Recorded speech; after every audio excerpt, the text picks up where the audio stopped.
Mr. Speaker, last year, Montreal and Laval broke a record for unfounded 911 calls for shootings.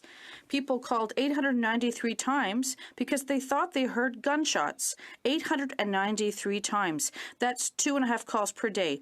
Why? Because people are afraid, Mr. Speaker. They fear when they hear a jackhammer or a fender bender, and they fear for the safety of their families. This is a real scourge.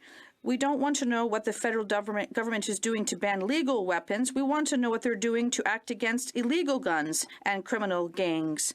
The Honourable Minister, Mr. Speaker, I agree entirely with my colleague. This is unacceptable.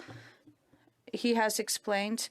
This is exactly why the reason we have introduced legislation, and I hope the Bloc will cooperate with the government to adapt this legislation as quickly as possible. That is one of the concrete measures that we can use to protect our communities. Thank you. The Honourable Member for La Prairie, Mr. Speaker, everything the Minister has just said, well, here's what the former Montreal police detective sergeant said on Saturday.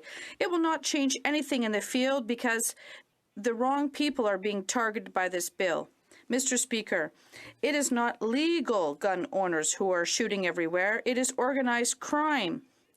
To solve this problem, there is 2 things the government must do. First, tighten the borders against gun trafficking, and 2, create a registry of criminal organizations. This is urgent. When will the government finally end the rhetoric and go after organized crime?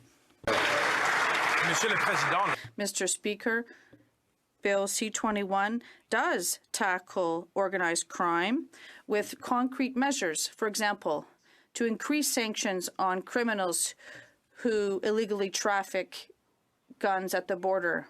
It'll give more authority to police forces to prevent violence, gun violence.